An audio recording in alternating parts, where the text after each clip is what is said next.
Hello, Roz. For lesson 2.1, I figure I'd walk you through a conversation about notations and the worksheet that was attached for the graphical interpretation of derivatives. So a couple of things I want you to know. There are, excuse me, there's calculus is um, interesting, let's say, as far as mathematics go, because it was developed by different mathematicians for different purposes, and so we will find different notations. I would like you to focus on Lagrange notation and Leibniz notation.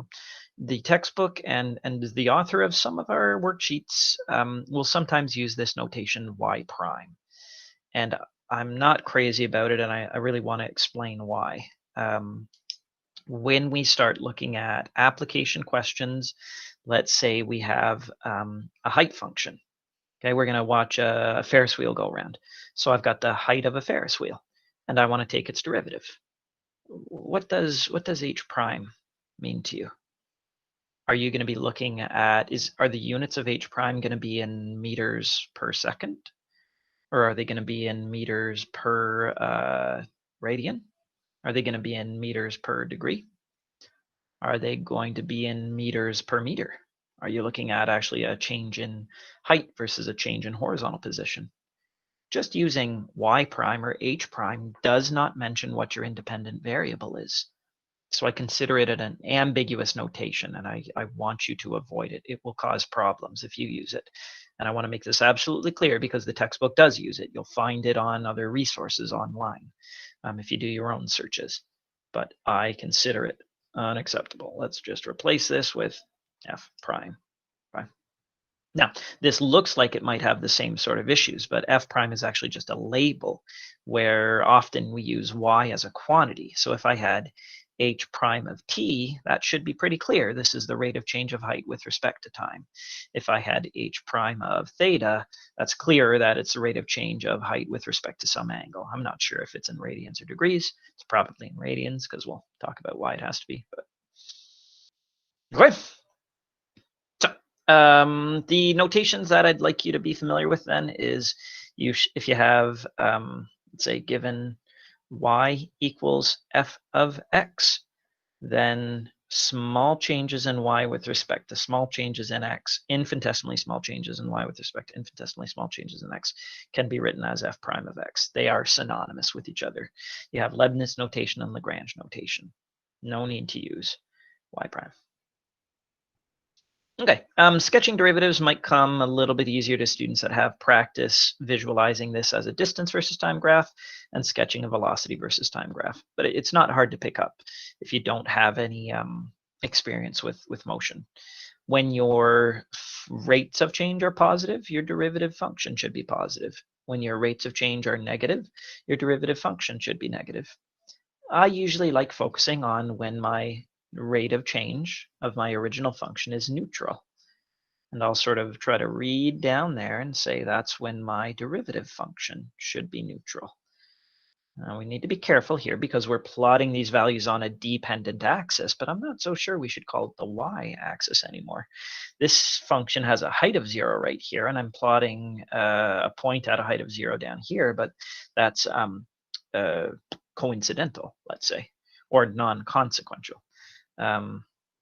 It's because the rate of change is 0 here that I'm plotting a root for my derivative function. This height right here represents the slope of the tangent of this function right here. So I have a slope of the tangent of 0, slope of the tangent of 0, slope of the tangent of 0, and then I'm looking at what's probably a degree 4 polynomial function. And we'll learn that its derivative is probably a degree 3 polynomial function, where rates of change are going to be positive, and then negative, and then positive, and then negative. Something like that. Again, it'll take a little bit of practice, and maybe hearing someone else explaining it to you in a different way will help. One thing that we'll discover is that rates of change of polynomial functions tend to be polynomial. Let's zoom down to, or scroll pan down here to h, where, you know what, see, I'm not so sure with h if there is supposed to be a a shoulder point here, an inflection point? I think there might be. When you're sketching for me, or if you have been sketching for me, then you will know that I would want you to sort of stress that feature to make it clear. Because right now I'm not so sure. Should I put my rate of change at just a value that is close to 0, a little bit smaller than 0, or should it be 0? I'm not going to stress out too much about it. In fact, if I draw this line like this, then I'm telling my reader I think that the rate of change is 0 right there. And you know what? Maybe it's not 0. Maybe it's actually just really close to 0. And if you zoomed in on my graph, you would see it being close to 0. There. Where else are my rates of change 0? Again, at the origin. It's a bad coincidence. My rates of change here are negative, and then neutral, and then negative. So my function, my derivative function, should have negative outputs, and then neutral outputs, and then negative outputs. And then my rates of change should change from being negative to positive. So I'm going to change from having negative outputs on my derivative function to having positive outputs. Let's talk a little bit about curvature here. If this is, and there's no reason for me not to assume this isn't a degree 4 polynomial function, that means that my third differences are going to be constant. That means that my first differences aren't constant. That means that this is getting steeper and steeper. And the rate at which it's getting steeper is increasing. And that means that this as well should be steeper and steeper. So I didn't draw this curve, but if I was, I probably would have drawn less of it. When I'm drawing this curve, I want to make sure that this portion right here is not linear. My advice, you probably heard in class, is to curve more or draw less. Okay, make it steeper and steeper and steeper. If you feel like you can't make it steeper and steeper without looping over itself, then stop drawing. You don't need to draw it all the way to the right. It goes right forever. You can't draw it all the way to the right. And now let's talk about labeling relationships. This is another fact that I'm really picky about in every single course before calculus. And hopefully now it starts to make a ton of sense. When we draw these two curves, I don't think we should ever be drawing them on the same set of axes because the units are probably different. If this is meters on this axis, then these units would be, and this is time in seconds, then these units would be in meters per second. I can't put 10 meters per second at a height of 10 meters.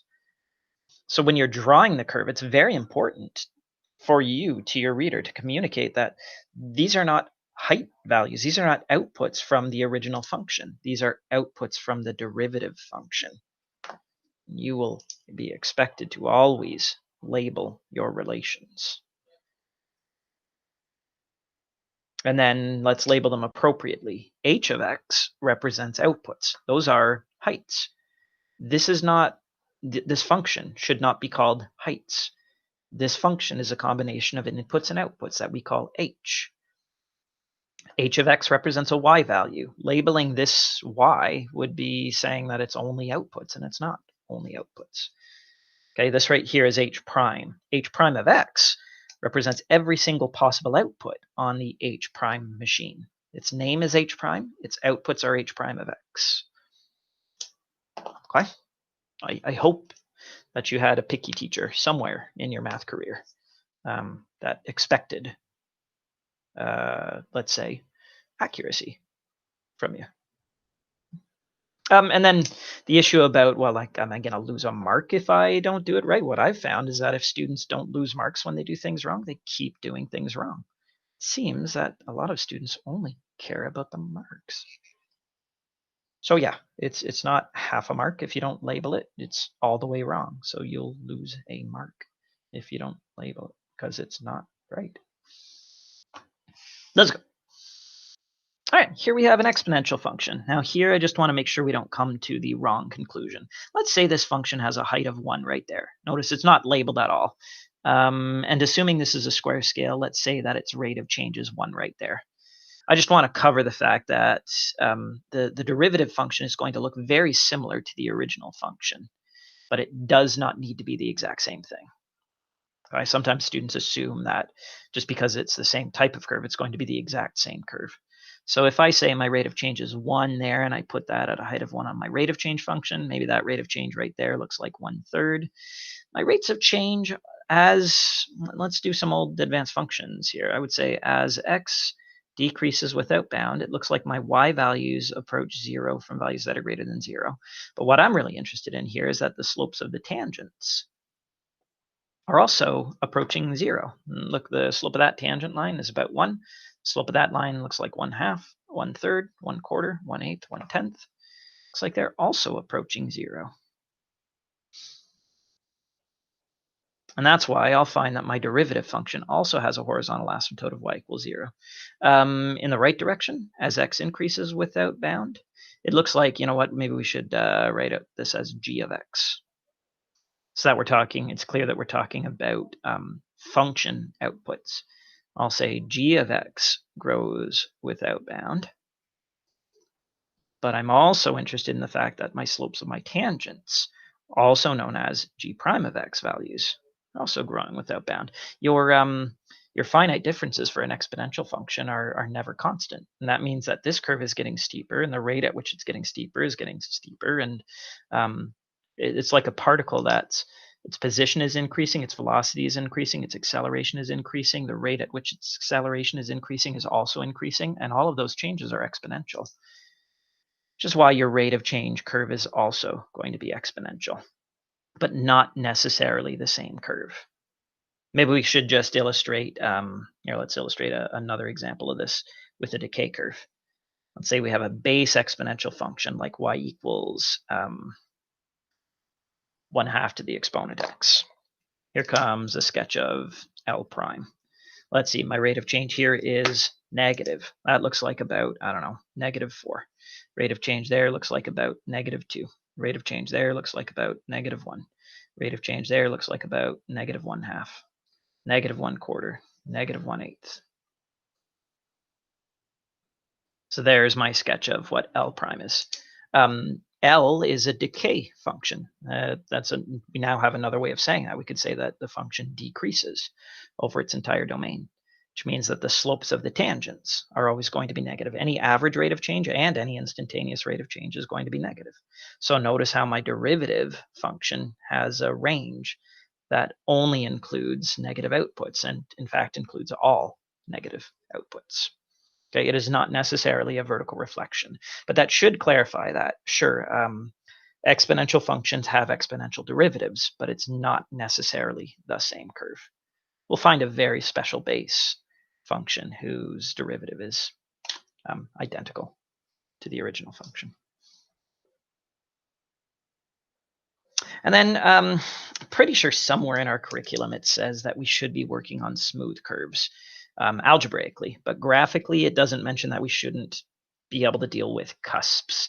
We don't have a lot of experience with cusps though. You can have a couple of different types of cusps. I think this is a vertical tangent cusp, and we'll build a couple of equations. It's pretty easy to build an equation of a function that has a vertical tangent cusp. I think you could do like k of x equals, I think if we did the cubed root of x squared, that would work. It would look like this. You can also have non-vertical cusps, usually easiest to make if you just have a piecewise function, where your rate of change is going to be approaching some finite value, and then you just have an immediate change in your rate of change. Okay. Think of this as being like an immediate change in your velocity, which isn't really realistic in the real world. Even if you hit a brick wall, you will be accelerating. It just happens very quickly. Okay. Now, when you have cusps, when you have immediate changes in your rate of change, you're going to have an immediate change in your derivative function, which means you're going to have some sort of, this is not accurate, it should be curved. You're going to have some sort of jump discontinuity in your derivative function, or at least some sort of discontinuity in your derivative function. Let's see what it would look like here. That rate of change, or the rate of change here, the slope of that tangent line looks like it's about -1. And then my rate of change looks like it's about -2. And then my rate of change looks like it's about -4. And it looks like my rates of change are either converging on a small finite number like -10, or maybe they're diverging towards -infinity. I'm not so sure. I feel like I'm going to change my scale here and say, it looks a little something like that. I don't have a lot of evidence about what happens out here, but I have a feeling that if it continues in the same way that I've seen like a square root function continue, I feel like I have some evidence that there's likely going to be a horizontal asymptote in my rates of change. I think my rate of change here is going to be approaching 0 from values that are smaller than 0. And then over here, look, my rate of change either goes, assuming that this rate of change is -10 and that rate of change there is +10, then my rate of change jumps from being -10 up to +10. If instead we have a vertical cusp and my rate of change decreases or diverges towards -infinity, then it jumps to a rate of change that, as x approaches 0 from the right, would be increasing without bound towards +infinity. My curve is decreasing and then increasing, so my outputs from my derivative function are going to be negative and then be positive. But it doesn't happen across a root, because my function hasn't gone across a stationary point where I have a horizontal tangent. These are all terms that we'll learn to define in our curve sketching unit. So I think my rates of change are very large here. I think that let's say as x approaches 0 from the right, I think that my y values approach 0 from above, but my slopes of my tangents are decreasing without bound, or sorry, increasing without bound. So I think I'm going to interpret that as meaning that I have a vertical asymptote of x equals 0 on my derivative curve. And then as x grows without bound, I forgot to use the function letter again. Let's call it k of x. I think that k of x values are increasing. They go up forever, but just like with the square root function, just because it goes up forever doesn't mean that it's speeding up forever. I think my rates of change are going to approach 0 from values that are greater than 0. Horizontal asymptote on my derivative.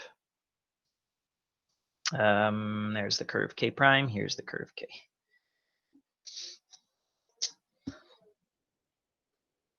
Okay.